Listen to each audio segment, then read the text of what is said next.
Hey, everybody. Welcome to Dynasty Junkies, episode 177. I am your host, Tommy Blair at FF Tommy B, and I brought on an awesome guest today, the one and only Dustin Ludke, the Treadmill Talk King. How you doing today, man? I'm good, man. You got to remember, I got to get back on the treadmill. I missed a couple weeks with the draft and then Mother's Day, and so I'll get back on this week. But yeah, I'm doing good, man. Thanks for having me on.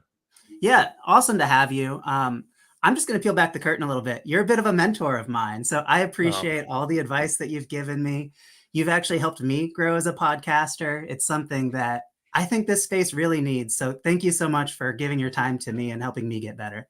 yeah, I find the industry, as much as it's welcoming and loving and supportive, we don't see a lot of that, like mentorship or just sharing of ideas, where it's like, hey, this is where I think you can, or like, I think people have questions and they don't know where to ask. And one of my tenets has always been like, be a resource, help people get better at whatever they want to be better, whether that's helping people be better at playing fantasy football and having fun and winning, if that's what's fun, or making trades, but also like help people chase their dreams. So if your dream is to have a podcast and be a podcast host, let me help you in that, right? If your dream is to be a writer and you want me to give you some feedback, like I'll go. I'm not going to do it like unsolicited unless people ask, but I think it's great to always be a resource to other people, right? Peers like you who are in the grind just like I am, right? Trying to just have fun with this hobby that we love, trying to make something out of it. And I think we get too insulated. And I think at the times we get in these little cliques and it becomes very inbred. And I've seen that a lot lately where we have this like inbred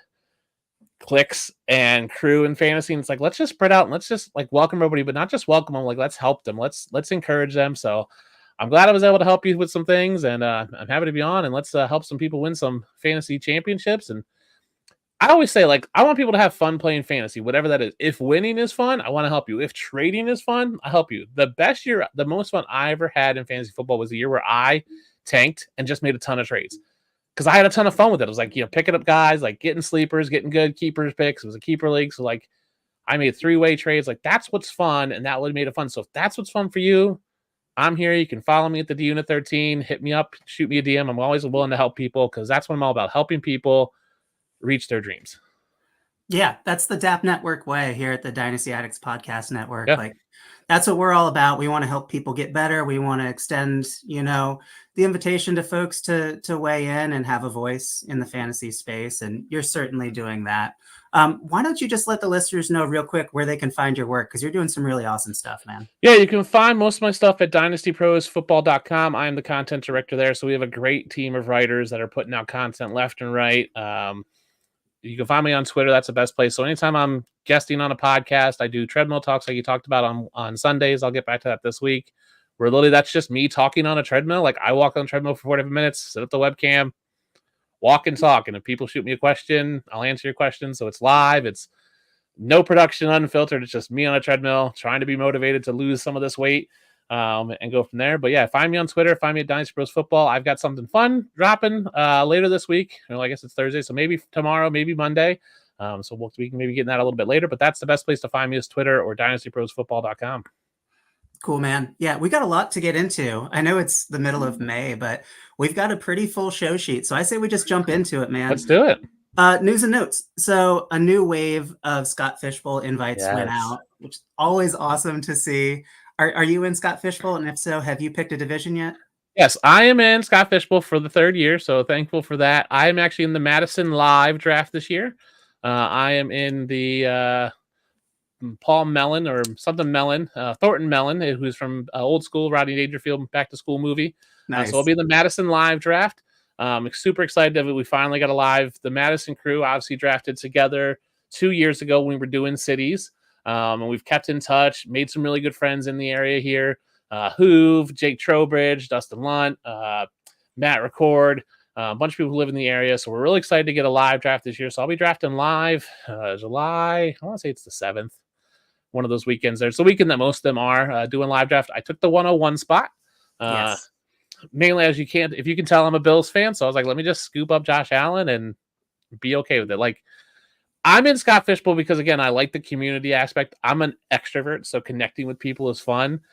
So I love just being able to connect with people. So I was like, let me just have fun and get Josh Allen because I don't have him anywhere in any of my leagues. So let me find a league where I can get Josh Allen and just have fun with it. Like the odds of me winning Scott Fishbowl are slim. Let me just have fun with it, make some connections, meet some people, really enjoy the community aspect of it, and go from there.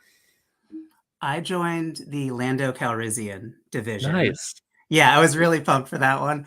And I took the 101 as well. So anybody who wants to jump in that division, I'm going to be auctioning off my 101 selection. Ooh, So I'm going to raise some money for Fantasy Cares, hopefully. And I'll let someone else draft my 101. nice. I'm particular to Gardner Minshew, but I will let you draft whoever you want if you're the highest bidder. But plenty of time for that still. That's a fun way of doing it.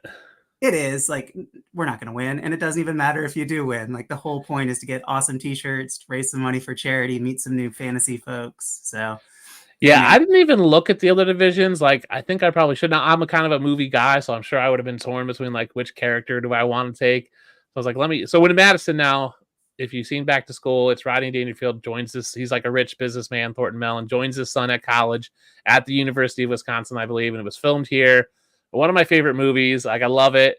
So I was like, oh, I'm taking that one. But I could see myself joining, like, if there's a League of Their Own division or one of those other movies, Lando Calrissian, like a division with a character that I really love. I could see myself being excited for that. So shirts are going to be fun this year. I don't know how many I might have to buy. yeah, man. And if you're not in Scott Fishbowl yet, like I'm pretty sure we're going to be giving away a spot at some point soon. So stay tuned. There's going to be plenty more invites coming out. I want to talk about Jared Goff, though, man. Ooh, I love He it. signed he signed a 4-year deal, right? And it was something like $200 million with $170 million guaranteed. Just a real, almost absurd level of contract. Which great for your rostership of Jared Goff. What I want to talk about, though, is not necessarily what this means for Jared Goff, but I want to ask you, what does this mean for the profiles of your rostership in Dynasty? So let's say you have a player that gets one of these large extensions at quarterback. It doesn't have to be Jared Goff. Let's say it's Trevor Lawrence. You know, he's the next guy up and he signs a $250 million contract. How does that change your valuation of these different quarterbacks or Dynasty assets? So when I'm looking at my roster, and I did videos over the summer of like, what does the supply and demand look like? So Dak Prescott, Trevor Lawrence, and the next two to get contracts. Do the teams decide to sign them? And if they do, what does that mean? Now, it obviously puts your team in some sort of cap issues, right? Like you can't sign everyone. Yep. The Lions are lucky that they obviously just re-signed Amon-Ra St. Brown, Penei Sewell. They have Sam Laporte on a rookie deal, Jahmyr Gibbs on a rookie deal, Jameson Williams still on a rookie deal. Like they built the team right so they can do it. But depends on how long you're looking. If you're looking at 3-4 years, what does that look like? So if I'm sitting there with Trevor Lawrence or Dak Prescott right now, I'm scared because I don't know what that looks like. If Dallas re-signs Dak, what does that mean for CeeDee Lamb in 2 years? Yeah. What does that mean for the running back position, which obviously they didn't draft someone this year? That almost means they have to draft someone next year. Like you're not going to go out and sign a Saquon Barkley or one of these big name free agents because you're just not going to have the cap space. And then I look at what are they? And they're probably not going to be any better than what they are, right? If you sign a big deal, you are what you are. That's what you get. Now you can say, oh, well, the money's obviously every year the money gets more expensive, right? The contracts just are going to keep going up as salary keeps going up, as inflation goes up. But if I'm looking at Trevor Lawrence, if he is just, again, I've always said this, I'm saying this for 2 years now, if he is still just a mid quarterback, that 12 to 15 range, outside the top 10, just barely, he's never going to be over that because they're not going to be able to surround him with weapons. And he's never not good enough he's not good enough to carry a weapon like a Tom Brady where he made a Julian Edelman a superstar. So if I go, man, this guy gets a contract, he is what it is. And then I start looking at the other pieces around there, right? So I was really high on Hendon Hooker. Hendon Hooker's basically dead now. Like I thought maybe he'd come in and get to start next year, but obviously re-signed Jared Goff. Hendon Hooker is a dead asset for now in fantasy, especially in dynasty leagues. It's like you might as well just drop him. He's not worth having. So it doesn't really change my outlook on a quarterback, but what it does is allow me to look and go, they are what they are, and this is what they are. They're never going to be anything different. Mm-hmm. I wonder if we had this phenomena, this NFL draft, this rookie draft, where something like the top 14 players drafted were all on the offensive side of the ball. I wonder as we have these crazy lopsided contract situations, particularly at quarterback, if we are going to see more offensive players drafted consistently in these rookie drafts, because that's the only way to get cost controlled labor. And you could almost see patchwork defenses starting to form, or more mercenary style defenses, to where if you have a Jared Goff, you can't assume that there's going to be a top 12, top 16 defense on the other side of the field. And so you could actually see more points scored because of these significant contracts to the quarterbacks.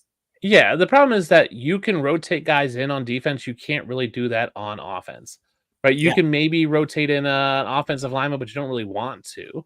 So, Mhm. yes, you want to keep your offense intact and have those guys. That's why we saw the top 14 Bixby offensive players, because even the best defensive player, right? Even Aiden Hutchinson, who was the best defensive player to come out in the past like 3 years, doesn't play all the snaps. Now he plays a majority of them, but you're not expecting the defensive guy to be out there. Now, if you draft Joe Alt, you're expecting Joe Alt to be out there 99% of the plays, right? He's going to be out there every day, every down, except for maybe punting situations, right? That's what you're expecting from an offensive lineman. Whereas a defensive lineman, you're not expecting that. You're maybe going, hey, you're going to be out there for 2 downs, maybe clear passing downs. We're going to take you out. Maybe we're going to rotate you in and out, right? You run around more. So they have to keep offensive players out there more, and they want that consistency. So I think you're right. I think we're going to continue to see this wave of high offensive players drafted, a lot of them in the first round. It's just going to be the way it is. And you're right. We're going to see these like mercenary style defenses. I think there's a possibility that the NFL expands rosters if they go to 18 games. So we could go from a 52, 53 man roster to 58, 60, right? If they have another game in there just to kind of keep more rotational guys in there. And those extra positions are going to go to defensive side of the ball because they're going to rotate specialty players in for those players, just because they can't keep them out there all the time. Yeah, I love it. All right. Question for you, Dustin. What are you paying for Jared Goff? You need a QB2 or 3 in a Superflex Dynasty League. What's the rookie pick or equivalency that you want to pay to acquire him today? I have no problem giving a late first round for him, to be honest with you. 110?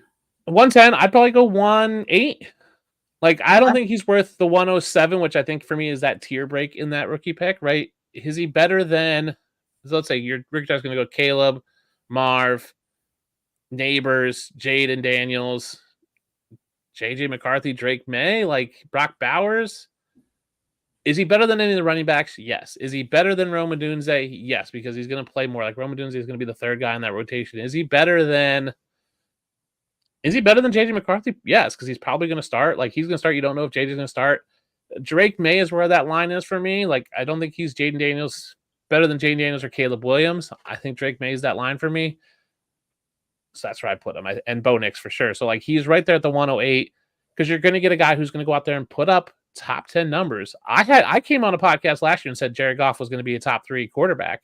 He finished 8. Like, he's been top 10 the past 2 years, and nothing has changed except they get better, right? Yeah. Like, last year he was QB 10 in 2022, and they brought in Jahmyr Gibbs, Sam Laporta, and they get Jameson Williams back for another year. This year, what'd they do? They just drafted some better defense, signed Amon-Ra. Like, they're just going to be better, more equipped. Like, Amon-Ra's another year, Laporta's another year, Gibbs another year experience. Like, he's just going to be just as good, if not better. So even if he goes to QB5, I'm willing to pay up for that. Would I pay the 107 for him is where it gets risky. Maybe if I'm really struggling and I don't think I can get a quarterback and I'm really quarterback needy, maybe 106. I can't think I can go higher than that. Yeah. Let's help the junkies out. So let's provide a tier up and a tier down opportunity off of Jared Goff. Let's start with tiering up. Is there a target just a few spots above, maybe in an elevated tier, that you would want to move Jared Goff into? And if so, what are you trying to give up to get into that elite quarterback or upper tier quarterback? I'm not sure. I mean, if I'm going to tier up from Jared Goff, I want a top tier. I want a Mahomes, a Lamar, a Josh Allen, like maybe Joe Burrow. But like, to me, there's not much difference between Joe Burrow and Jared Goff, to be honest with you, right? Like, in terms of points per game, like maybe he's statistically better, but when you just go out there and you score points, I can't see it. So if I have to tier up to get an Allen, a Lamar, or a Mahomes, sure, I'll give up Lamar, or I'll give up Goff and a second. I'm not going to pay a Goff and a first to get a Mahomes. It's just not going to happen. Oh, really? Like, you could do it. I wouldn't do it because you're just giving up too much value. I mean, unless you're getting the 112, I just don't know if I could do that. Yeah, we've got in the chat, Danny Too Good. Hey, Danny. Goff and a random first for A Rich or Kyler. That's really what I was thinking, is something along those lines, because I love the idea of adding a little bit of rushing into my quarterback 2 Yeah. or 3 position. That really speaks to me. You've got a lot of security with Kyler still, and I think some with A-Rich as well. So those would be moves that I would consider doing. I would honestly be more inclined to tier down or to Yes. liquidate Jared Goff at this point. Do you have any targets for tiering down? Yeah, if I could tier down and get a Baker Mayfield, like who still has, if I'm going to tier down on what I want is a guy who has elite weapons, and Baker Mayfield has that in Mike Evans, Chris Godwin, K. Dot, and Rashad White.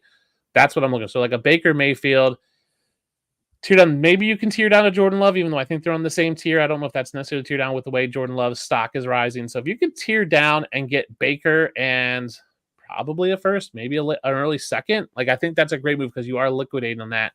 If you just tell me I can get a first and a second, and it's a high first, like a 107 and up first, and a second for Jared Goff, I'm doing that move. I'd love to find my way into a Baker and a Penix, or a Baker and a Yeah. Bo Nix, to where I'm splitting him into 2 different quarterbacks. I mean, you probably bought low at some point on Jared Goff. Whoever has him probably did. And now's not a bad time to split him into 2 assets that probably have very similar likelihoods of producing a year or 2 down the line. Yeah, the problem, like that's the thing with Jared Goff, you're going to get 15 to 12 to 17, 18 points a game. Like you're not going to get these 30-point games you get from Mahomes. Like and you're going to get the same thing from Baker. So I'm okay tearing down. The question is what I want, like Trevor Lawrence or Tua. I could see myself tearing down to Tua. I don't think that's too much of a tear down. I think it's probably a tier up for where Jared Goff is actually going. But if I could tear down to Tua, it's probably the same tier. Like if I could do Goff for Tua and a second, I do that. The question for me is, do you do it for an older guy like an Aaron Rodgers or a Matthew Stafford who probably only has 1 or 2 more years left, or like a Geno Smith? Are you tearing down? So Tommy, are you tearing down Goff and a second for a Stafford or Rodgers or Geno Smith? I'm certainly willing to. I like the Rodgers call there because I want to have a shot at elite production. And if I can get a pick as well coming back to me, I'm fine with that. That's not really how I play Superflex or the quarterback position, though. I'm more of a elite quarterback guy. So these are waters that I don't swim in typically.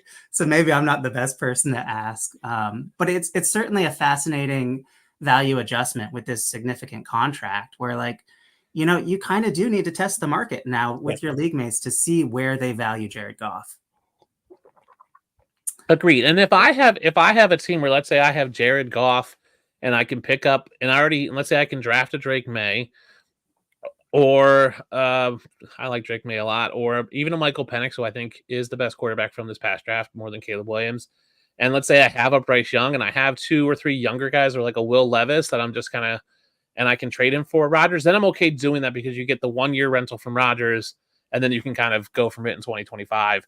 I'm okay making that move. But if I have Goff and let's say I have Goff and Geno Smith, which is a reasonable combination you have there, I'm not tearing down in terms of age. I want to tier up with age in that instance there because I want to get younger.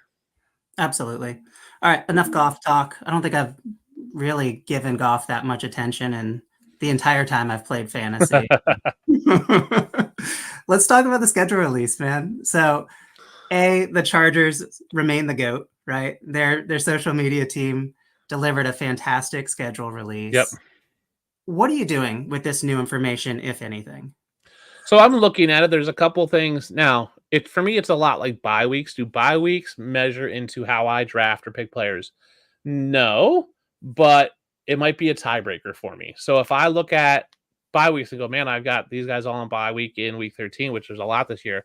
I do the same thing with the schedule release. So when we see the Jags having back-to-back games in London, I'm fading anybody coming into that second game in London, right? Because any game coming into London, you're just not that good, right? So that second game, especially the Jags will probably stay over like they did just happened to my Bills last year. Jags stayed over, Buffalo flew in, got trounced. So I maybe fade in that team and go, okay, maybe he doesn't have things. And then I try to look at how many red flags there might be or potential red flags for a player. I think I looked at something where I want to say it was Goff doesn't play outside until like November, and then like his playoff schedule is all like outdoor games. I don't want Yep. that. Yep. So that's how I kind of look at it. Like it's a tiebreaker for me, but it's not a major impact, and I don't really look at it too much. If I have an older, more injury-prone player, I might look at the schedule and see where their bye week is. Because if it's a later bye week, that actually helps them get ready for the playoffs because they can, rest an early bye week if they, let's face it, everyone is somewhat banged up going into week 4, 5, 6.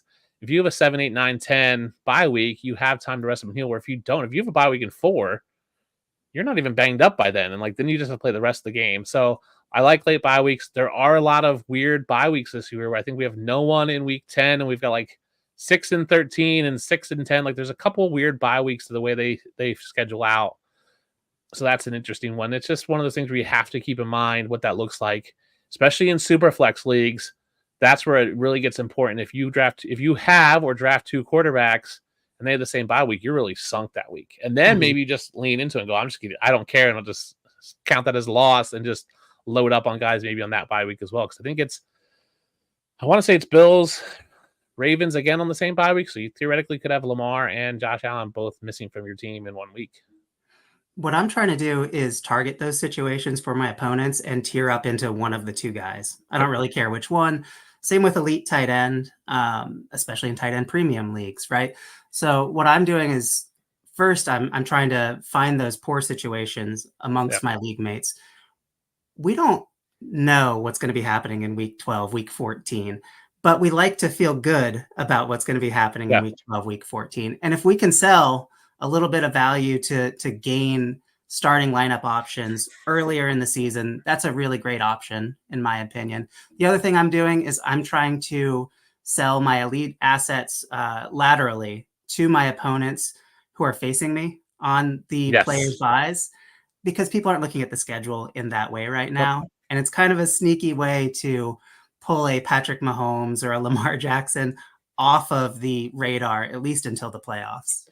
Yeah, that's a great. I love doing that where I'm like, oh, who can I trade this guy to? Oh, this guy. If I'm going to trade a Travis Kelce, well, who do I play the week that the Chiefs are on the bye? Let me trade him so I don't have to face the guy. Yeah. I do also look at it if you have quarterbacks in questionable situations. So I look at Geno Smith, wins their bye week. And maybe that plays into when I pick up Sam Howell. So I'll probably pick up Sam Howell if he's not already on the roster 2 weeks before the Seahawks bye week, because if somehow he doesn't go well, like that's when they're going to make the change.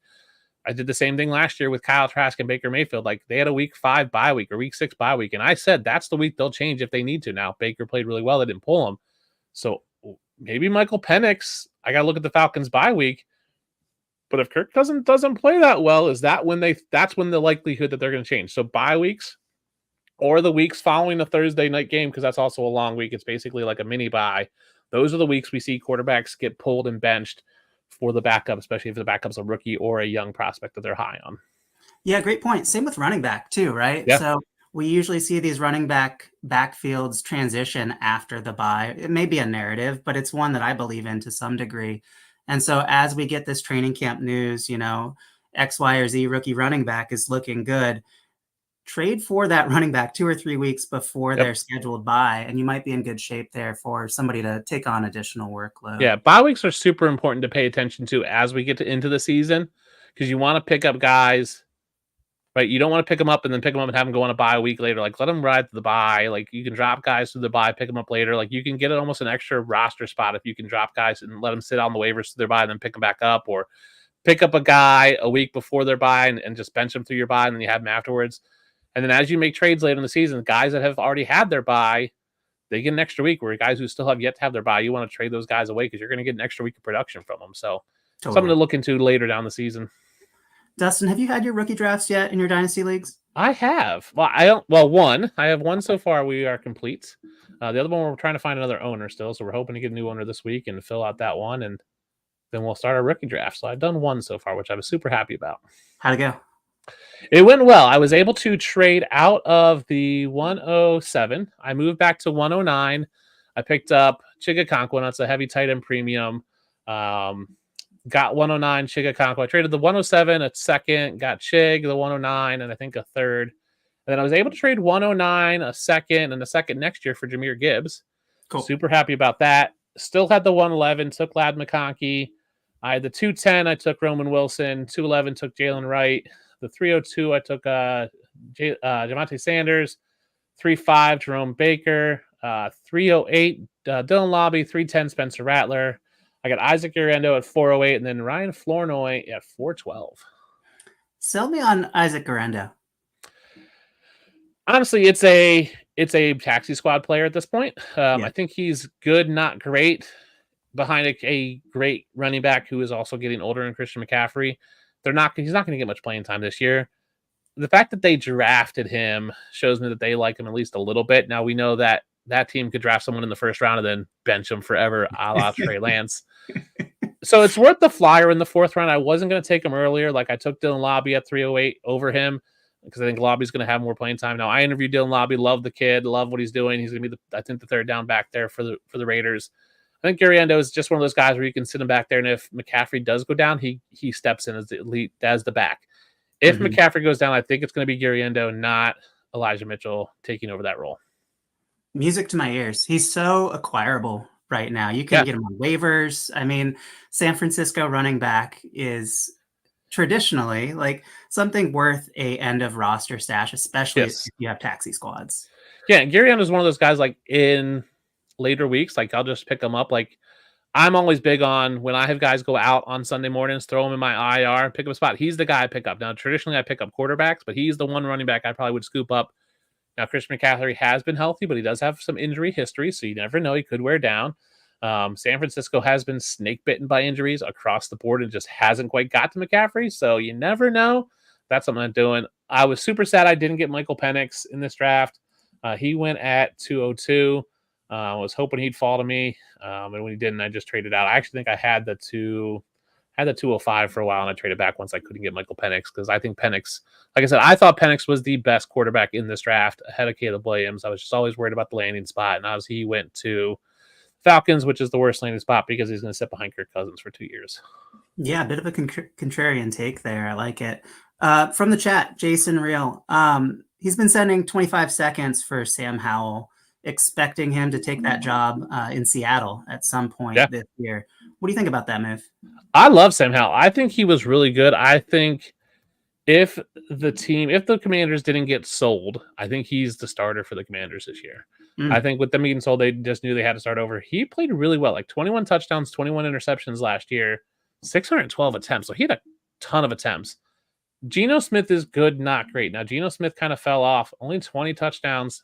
Now, the thing with Geno Smith is he protects the ball, only 9 interceptions, but wasn't like super great. He's got no games. He's got one game with over 2 touchdowns.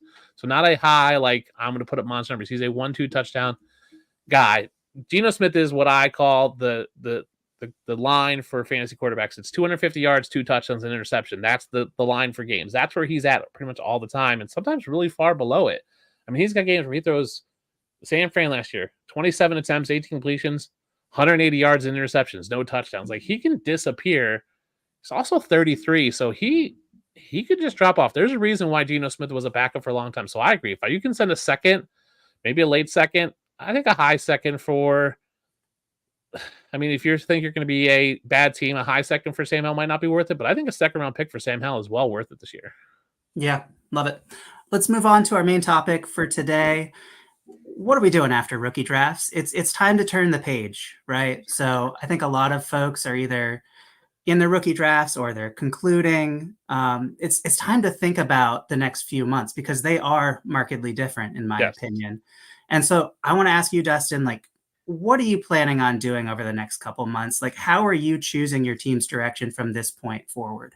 I look at my team and go, realistically, where are my weaknesses? So I'm a spreadsheet guy. I have a spreadsheet for all my dynasty teams, and I have them sorted by players, quarterback, wide receiver, and I have my team and every team across the board.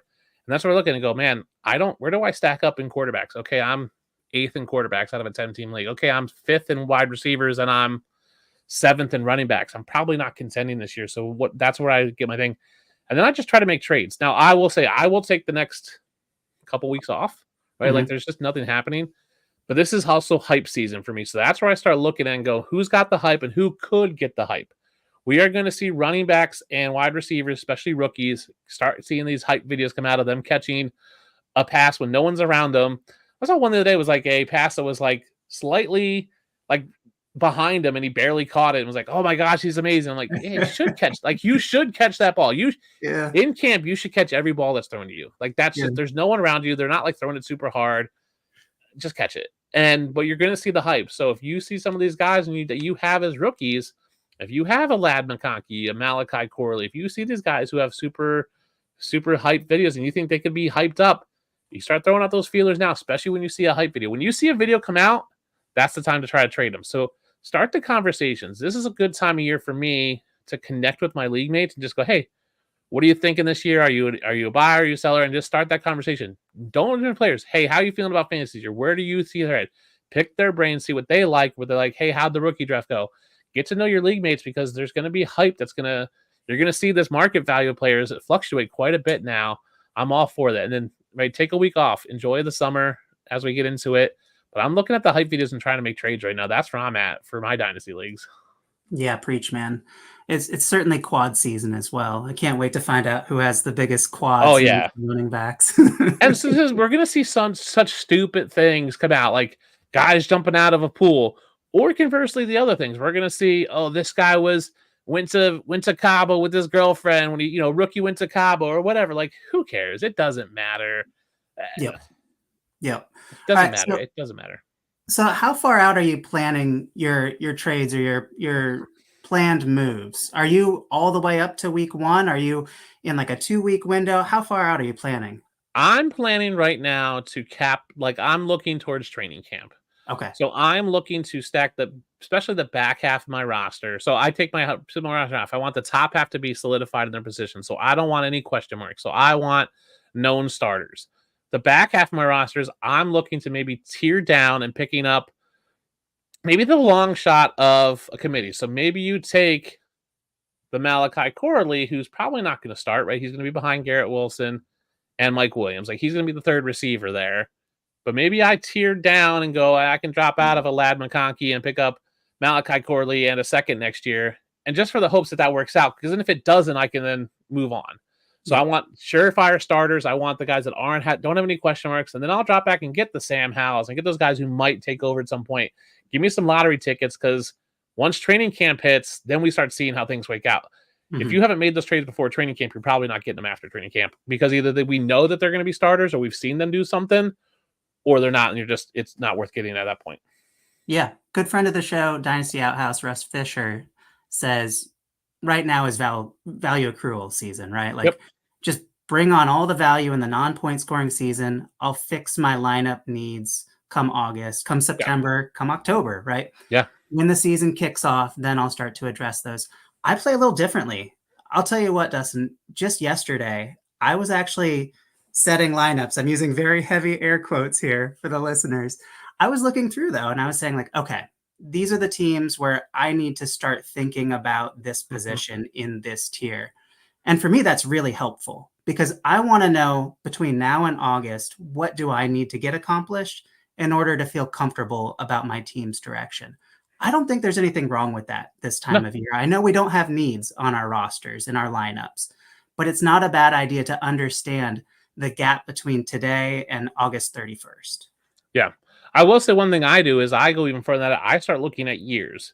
Mm-hmm. So on my spreadsheets, I have a separate tab and I have all my players and go, when's their contract up, right? If they are free agent next year, 2025, 2026, like how many seasons before they have to re-sign, especially running backs, because their second contract, they're probably going to be a rotational guy. Like if you have a starter now, is Jonathan Taylor a starter when he's done his contract in 3 years? Probably not. So I want to know that so I can go, okay, cool. After the end of this year, I'm good. But end of 2025, maybe I have 7 of my 8 starters looking for contracts. Well, that's not what I want. Let me get guys who have maybe 2 or 3 years. Like actually I can get 26, 27. And that's where I start looking that way. So this is a good time for me to like zoom out and look at what does my roster look like 5 years from now? Who's still under contract? How old are they going to be? Right? Because if you have a Jared Goff, a Matthew Stafford, they're great this year. Maybe they play next year. Kirk Cousins, what happens in 2026? Kirk Cousins is probably gone. So I'll start zooming out and go, okay, how do I address that and where do I address it? Maybe it is a future first round pick. Then I know, okay, if I trade this first round pick, I'm not replacing Jared Goff or I have to find it in the second round somewhere else or I make that move later on. But this is the time of year where I zoom out even more farther and look at like a 3 to 5 year window and go, okay, where are my guys going to age out or contract out off my team? Have you ever looked retrospectively and seen how good you were at sort of doing that planning process? I think I have. I mean, I look back and go, okay, like I traded. So 2 years ago or 3 years ago, I was in the playoff hunt. I needed a quarterback. I had Jalen Hurts on my roster. He wasn't starting. I wasn't super high on him. I traded Jalen Hurts for Phillip Rivers and Todd Gurley and Trey Burton. Mhm. A horrible trade in retrospect. But at the time, it was like I needed a starter. I thought Phillip Rivers would give me one more year. He didn't. So it was like I took that risk, and obviously it's burnt me horribly. So looking back, it's like, okay, I probably should have just kept him because I knew I needed a guy down the road, and I've been struggling to get that second quarterback ever since. So it is important to look back. I think that's why I like a spreadsheet, because I have all the backdating. You just keep going and you keep moving down the cells. And you can go back, okay, this guy lasted longer than I thought, right? I thought Travis Kelce would be done this year, if not next year. But now he's talking 2 more years. I thought George Kittle would be out of the league by now. I thought Geno Smith was done. And then he obviously resurged. Same thing with Baker. I thought Baker was done. I thought Kyle Trask was going to win that job last year, and Baker was washed. And obviously Baker now played really well, signed another contract.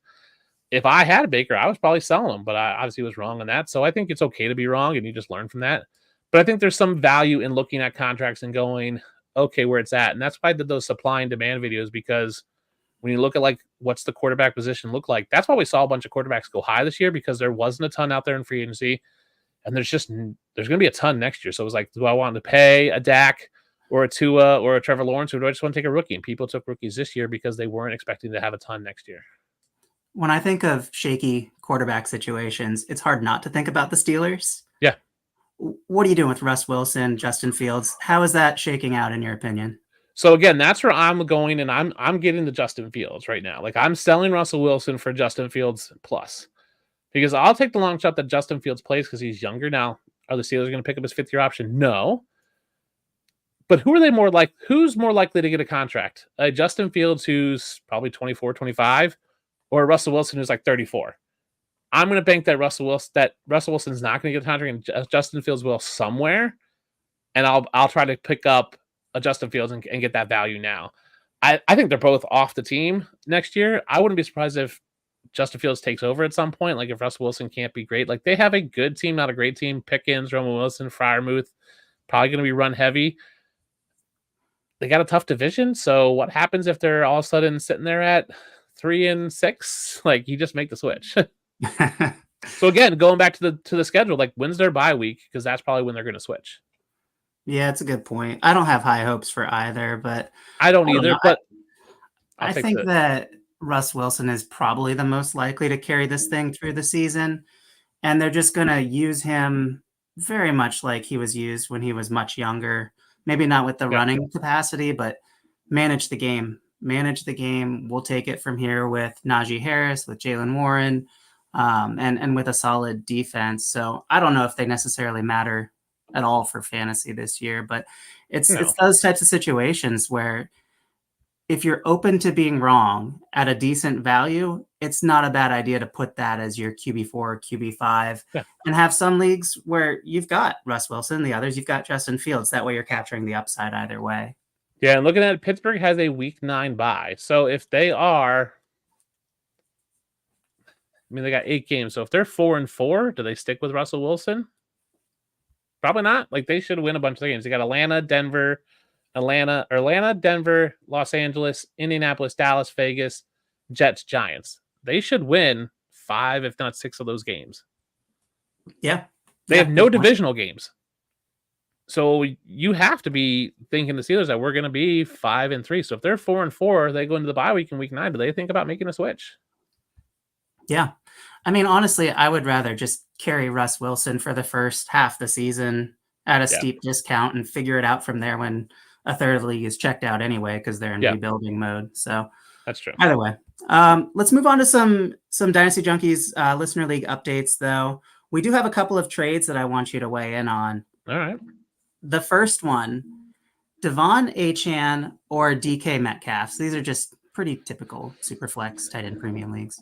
I'm going to take DK Metcalf. At the end of the day, he, I think, is the better player who's going to play all the time, whereas I think Devon Achane is a rotational guy in that offense. he's small, so there is that concern that can he carry the load? They drafted Jalen Wright, so is that a factor into his workload? Like JSN to me doesn't impact DK Metcalf snaps or target share. Like he impacts Tyler Lockett. So I'll take DK Metcalf all day there. I think it's a better value. I think you get more consistent production from him. And I think you're going to see him in your lineup more than you'd see Devin Achane. Because Achane, although has those great big weeks, he also has weeks where he could just disappear. Like Mostert's still there, and I know Mostert's like 50 years old, but he's still a good running back. And when you bring in Jalen Wright and you have a great passing offense, that's fine. And we've seen DK Metcalf be good with Russell Wilson. We've seen him be good with Geno Smith. We've seen him be good with Sam Howell when he stepped in. So I think he's quarterback proof on some level. What is the ceiling for DK Metcalf, in your opinion, this year?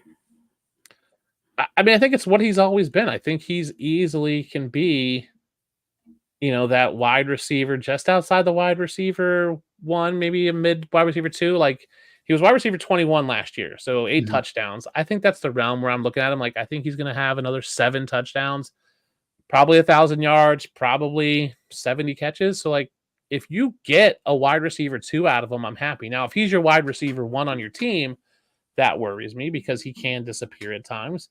I mean, he had a game last year where he had 3 touchdowns, so 3 of his 8 touchdowns came in one game. But he's a solid player. Does have some boom spike weeks, which I think is fun. That obviously creates some fun excitement on your team. But I'll take the consistency over Devin Achane any day, and I think he's a mid wide receiver 2 is his outcome. Here's my problem: is he blends in. Wide receiver 17 through 30 looks very similar to me. Yes, and at the value you have to pay for DK Metcalf, I'm not sure the upside warrants that cost.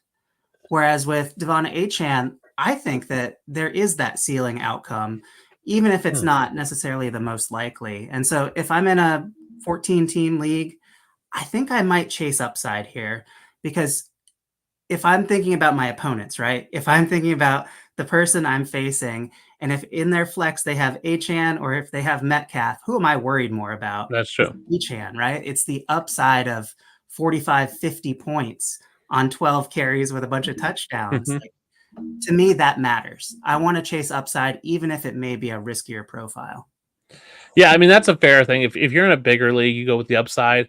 I think definitely in best ball, you're taking Achane because he has the upside. You're right. DK Metcalf does blend in. He has never really been outside the 1 year he was wide receiver 7 back in 2020. He was 14, 16, 21 after that. But I think there's some value in him still being a solid receiver who gets you points. Like, right, you're talking draft capital at that point. If they're the same, I'm probably taking Achane.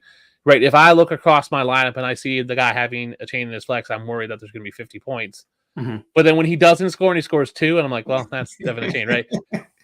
Yeah. It's a matter of, do I want Devin Achane as my running back 2 or Metcalf as my wide receiver 2? I'd rather have Metcalf as my wide receiver 2 or my wide receiver 3 over Devin Achane as my running back 2, running back 3, or flex.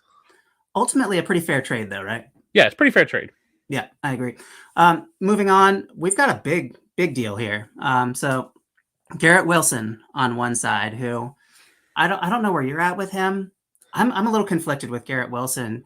His value is so high, but you don't get 168 targets by accident. Is he Deontay Johnson or is he something more? Is he Antonio Brown maybe? So that's still in question, but the deal was Garrett Wilson for the 114, the 202, the 203, and the 214. And we're lucky because these aren't just draft picks anymore. They've turned into names. So I'm going to ask you first, just in a pick vacuum, are you taking Garrett Wilson or are you taking this package of picks? I think I'm taking. Now, if it's a pick vacuum, I'm assuming it's a 14-team league, right? Because we have the 114 in there. Yep. I'm taking Garrett Wilson. I like the picks. Now, I think I am fairly good at picking players in the second round, so I think I'm okay with like having second round picks. I usually have a ton of them in most of my drafts. It's okay. I think if that 114 was 111, 112, I'd probably do it. 114 is just a little too late for me. That's, I think, in that third tier of player for me. So it moves back pretty far. So I'd probably take Garrett Wilson, but it's real close. All right, let's turn these into names because they were selected picks. Brian Thomas Jr., Trey Benson, Blake Corum, and Marshawn Lloyd, or Garrett Wilson. I'm definitely taking Garrett Wilson. Now, it looks to me from the players that were selected that this team needed running back. With taking Benson, Corum, and Lloyd, that they probably needed a running back. So I understand it from a team need, and we don't know the rest of the team build. But for me, I am out on Brian Thomas. I don't think he... Can any of these guys be a top 10 at their position, which is what Garrett Wilson is? Garrett Wilson is a top 10 wide receiver for fantasy. I like Blake Corum. I'm a Michigan fan. Can he be a top 10 guy? Probably not for 2 years until Kyron Williams is done. Can Trey Benson be a top 10 guy? He's close, but obviously probably not this year. I don't think Brian Thomas can be a top 10 guy, even in the most perfect of situations. And I think Marshawn Lloyd can't be a top 10 guy. I don't think he's a wide receiver. I don't think he's a running back 1. I think he's a bottom end wide receiver 2 guy. So none of these guys can give you the production. Now, does volume equal... Does the quantity equal the quality? I don't think it does. If these picks were maybe a little bit different, I'm really surprised to see Trey Benson there, which I'm assuming is a 202 pick. But again, if you need running backs, if let's say your running backs are, maybe you have James Conner and Derrick Henry and you need some youth, I'm okay with this. But I think I want Garrett Wilson. I want that high upside. I agree with you, but I want to caveat this. If you're going to take a package, this is the way to do it. Yes, this is the way to do it. I agree. I don't mind the Brian Thomas pick. As a Jaguars fan, I'm a little bit biased here. But it's really the running backs that I like. If you're going to do this, get a bunch of third-round running backs because they have a decent hit rate, right? Yeah. And that's the only way you win this value game or possibly the production game as well, is if Brian Thomas hits, and then you've backfilled with all of these startable options, possibly having, a year or two of runway to sell one of those running backs for a first-round pick moving forward. That's the only way that you win, though, is if you come up with, I don't know, a better than 50% hit rate on this package. Yeah, if you can hit, let's say you hit on Benson and Corum, and Brian Thomas can end up being a solid flex play for you. Marshawn Lloyd maybe is a bye-week filler for you over the next 2-3 years. But can you flip a Marshawn Lloyd to someone who believes in his talent after Josh Jacobs is maybe done after this year? So trade deadline or off season next year, you go, hey, Josh Jacobs' deal was kind of a 1-year deal. They're going to cut him, and Marshawn Lloyd's going to take over. Maybe you can flip him for a 201 or a 114 next year. Like maybe you can get a pick out of it. If you're telling me it was Brian Thomas, Trey Benson, Blake Corum, and the 201 next year, I'd probably take that package deal. Yeah.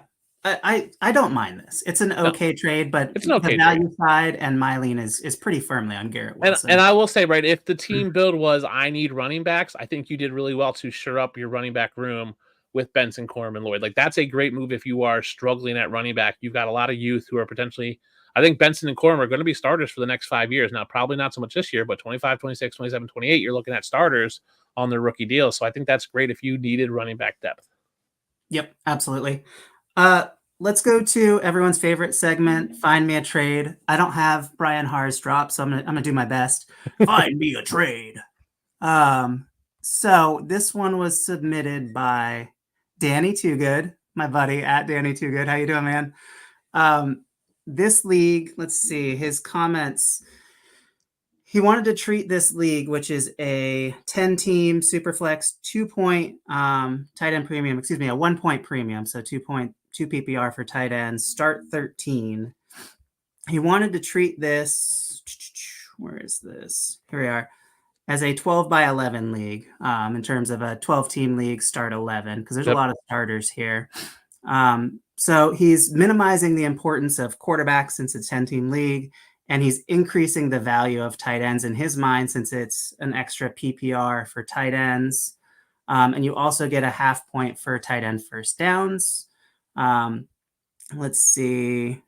The starting requirements: 1 quarterback, 3 running backs, 3 wide receivers, a tight end, a super flex, and 4 additional flexes.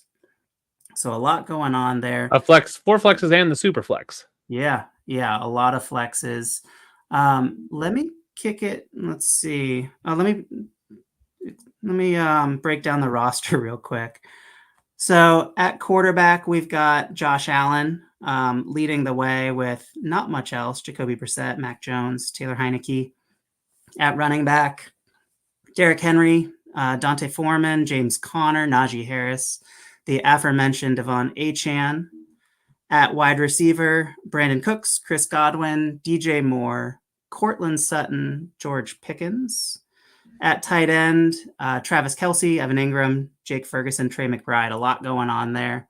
Dustin, if you don't mind pulling up the rookie draft, if you can. Yeah, I can do that. And future draft capital. Not a lot going on in 2025. We're missing our first round pick, but we have our second and third round pick. 2026 and 2027, we're full on our draft picks. Yep. And then this past draft, they had the 102, 101, 102, and 402. So they took Caleb Williams at 101, Marvin Harrison at 102, and then at 402 took Marshawn Lloyd. I aforementioned Marshawn Lloyd. So only 3 rookie picks this year. I think there was some trades that happened in this league. Obviously, there's a ton. So decent team. Yeah. So let's see. Where were you taking your trade? If you could pull that up. Yeah. So I looked at it this way. It's a super flex. You need a second quarterback. You drafted Caleb Williams, but it still leaves a lot of holes. You have no depth behind Josh Allen, Caleb Williams. So I said this is what you should do. Trade Travis Kelce. And I think you can do Travis Kelce to the team, which is McKinnon 1988, for Justin Herbert and James Cook. And if you need to throw in a third-round pick next year, maybe even a second-round pick, I think it's worth it. The fact that you have Trey McBride, Evan Ingram, Jake Ferguson on your team, showing that you can replace that depth. At this point, you need to get younger. You have Derrick Henry. You have these older running backs. If you can get James Cook and Justin Herbert, it protects you if Caleb Williams isn't necessarily the greatest quarterback to ever come out like everybody thinks he's going to be. If Caleb Williams is just okay, if he has a Bryce Young type year, you are set because you have Josh Allen and Justin Herbert. You get James Cook, who I think goes into a flex spot for you.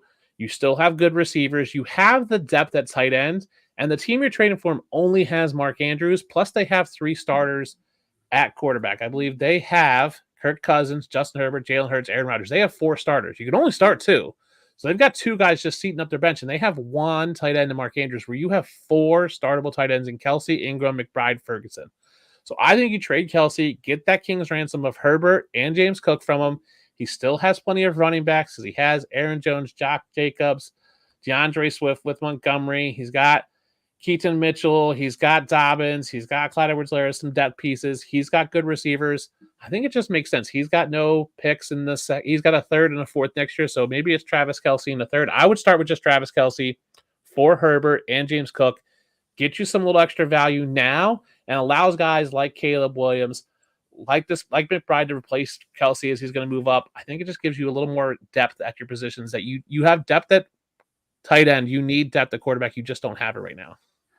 Let's talk 10-team versus 12-team. How does your strategy change in a Superflex 10-team versus 12-team?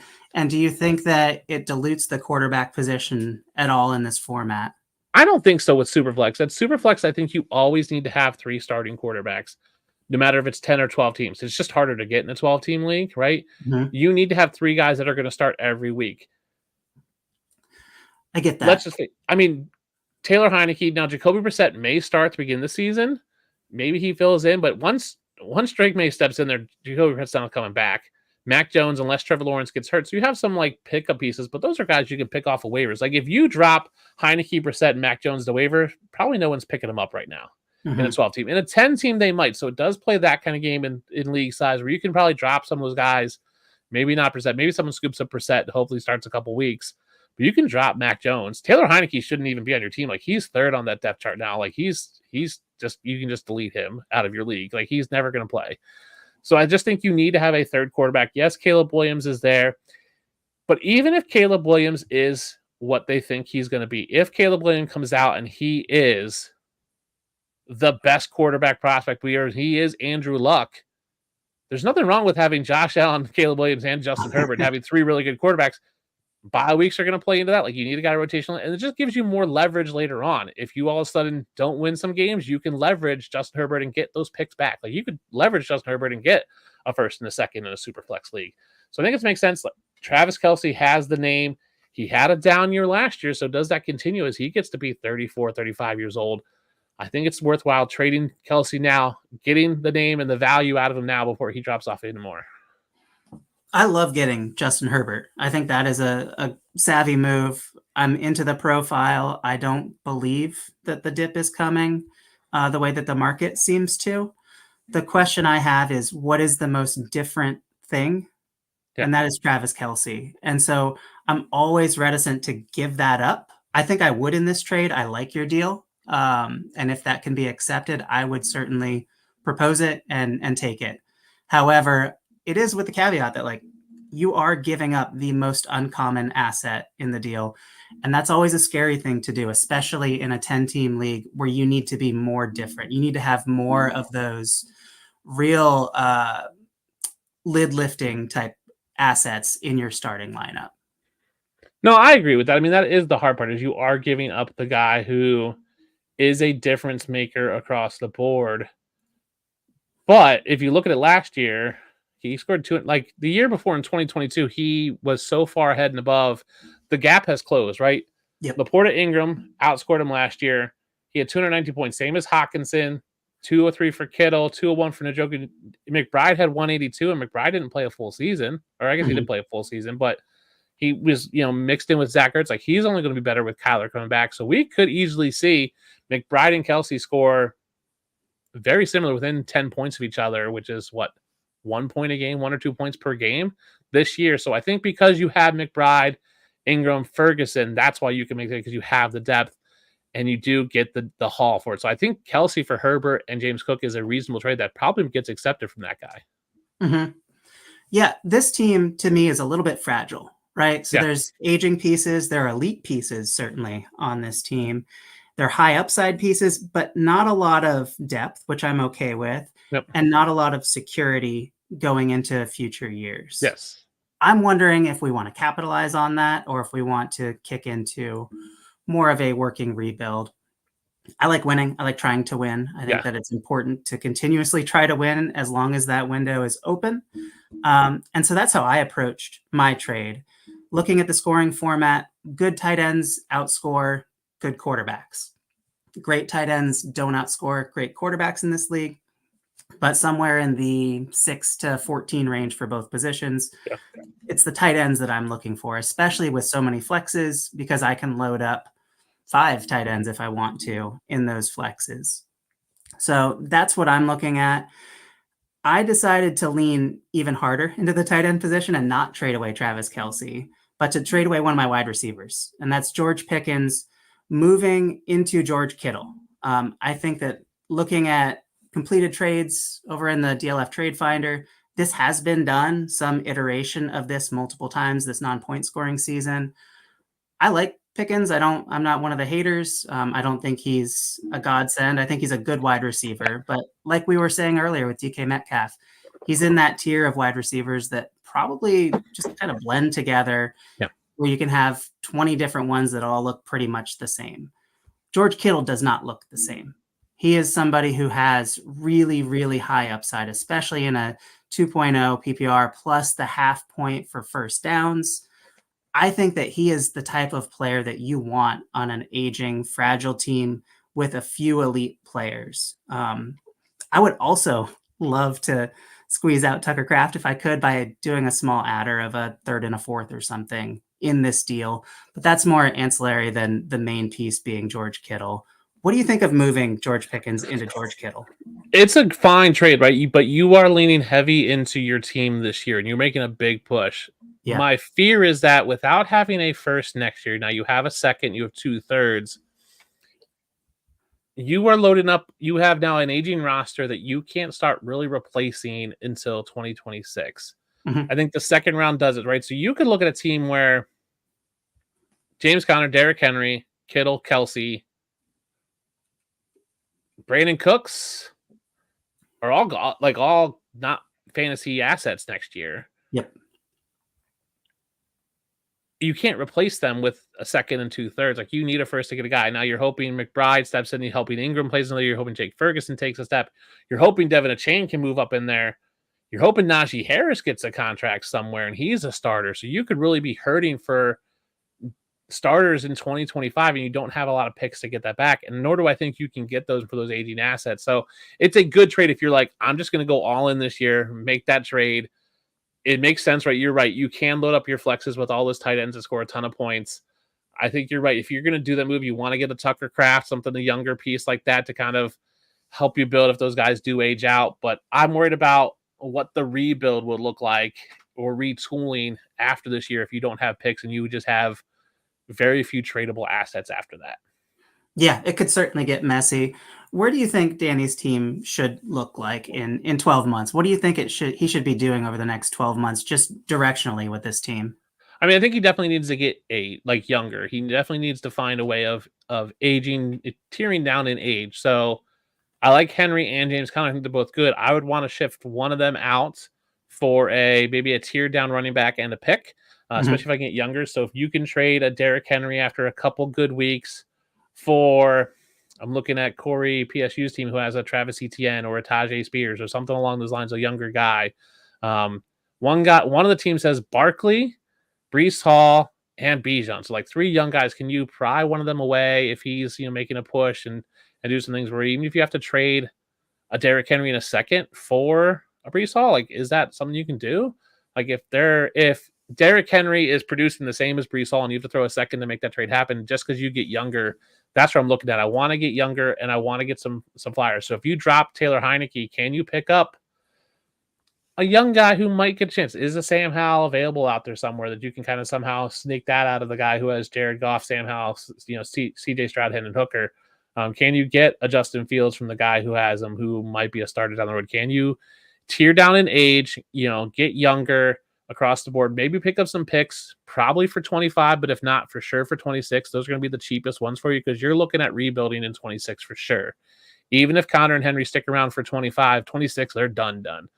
Yeah. So you might be able to get 2 years out of this team. If I'm looking at, I'm picking up picks, I'm getting everybody's 26's picks right now. I'll take the whole second round in 2026 because I think you can get them super cheap right now. They can probably get added in, thrown in on deals, and that's when you're really going to have to rebuild. You might have to retool in 25, but you definitely have to rebuild in 26. The good news with this team is you get a few weeks to figure this thing out, to find out if you're actually a contender or if you're 1-3, 1-4, let's say, and things just aren't going your way. You can shed the Derrick Henrys then. I wouldn't do it now. Like, you get to wait and have the patience to let this unfold a little bit for you.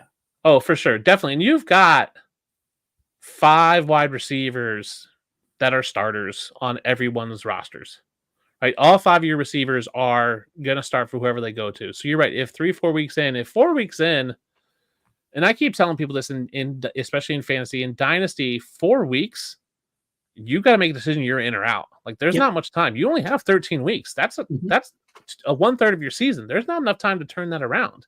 If not only that, the first 4 weeks are more predictive of your final record than all of the remaining weeks combined. Yeah. You haven't hit bye weeks, so you have your optimal lineup in there. And if you can't win, you're probably done. And that's where you need to think. So you're right. You have some time. So those first 4 weeks, I'm looking at not just if I win or lost, but my points for and where I stand in that points for. Like, you may have some tough losses in there, but let's say you're the second highest scorer and you lose the first highest scorer. Then you go, okay, I'm still competitive.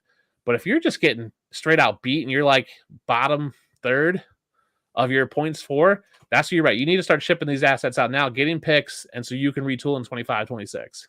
Yeah. What I wouldn't do, though, is give up my elite quarterbacks. I would hold on to them even through the rebuild, right? Yes, unless you can get, I'm fine trading Josh Allen if you can get the King's ransom for it. If you can trade Josh Allen for a Herbert and a first and a second, go for it. Like, if you can tier down one tier, which I think is Burrow, Herbert. I think the first tier is Lamar, Josh Allen, Patrick Mahomes, Jalen Hurts. The second tier for me is Herbert, Burrow. I think if you can tier down that now, maybe Jordan Love moves in there, but I wouldn't do it right now. But if you can tier down from Josh Allen and pick up 2 high-end picks, first and seconds, I'm okay with that. I think Josh Allen is due for an injury. sooner rather than later, and that's concerning for me as a Bills fan. So I'm okay tearing out of Josh Allen and tearing down and getting a haul for it. The only way I'm moving out of Josh Allen with this team is if Mahomes gets hurt in week 6, let's say, and I've pushed into a retool or a Yeah. rebuild. And so I will move into Mahomes. I will trade Josh Allen into Mahomes and get whatever adder I can just to make the deal work for me. But I would certainly try to hold those very few elite young assets as long as I could through the rebuild, because that's how you rebuild. It's not by liquidating everything. It's by holding on to those great pieces and building around them. Yeah, no, I agree. But you are riding a lot on this team with Caleb Williams and Marvin Harrison, both being the generational prospects that they are billed to be. I think Marvin Harrison can be. Caleb Williams, I have a little more questions about. Even Marv, I have some questions about. But they should be good enough.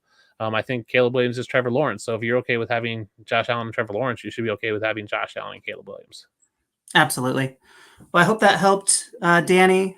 Loved reviewing this league, this team. I think I've actually seen it before. And this is the type of stuff we need to be doing more of, because I think a lot of times we get these like in a vacuum trade questions, and there's just we need to see the whole league, the team, the draft picks. This is what it's perfect for. When you ask someone for advice, this is just for everybody listening. When you ask someone for advice, give them everything. Like, give them the ID to your league and let them look at your whole league, because it helps us really see what's really going on and makes them more in-depth and actual decisions on things, instead of just going, should I trade? Like, should you trade Pickens for Kittle? No. And you can go, well, it's a tight end premium. Well, still no. Well, it's a super tight end premium. Okay, then maybe. And then you can look at, okay, this is what I got. So I need to know all these things. There's so much we need to know as analysts out there that want to help you guys win. We need to know as much information as possible. Absolutely. Yeah. Starting requirements, bench, all that stuff. It really does matter.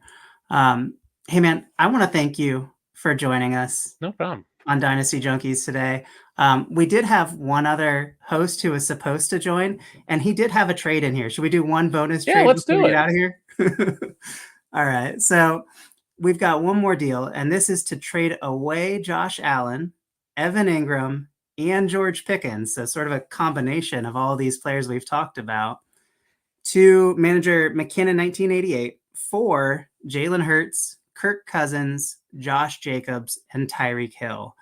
And the justification here is sell the perceived QB1 for a slight dip in perceived production in Hurts, sacrifice age in Pickens, but get a top wide receiver in Tyreek Hill for the next couple of years. What do you think about this deal? Yeah, I mean, it's definitely a push in for all in. Like, yes, you are.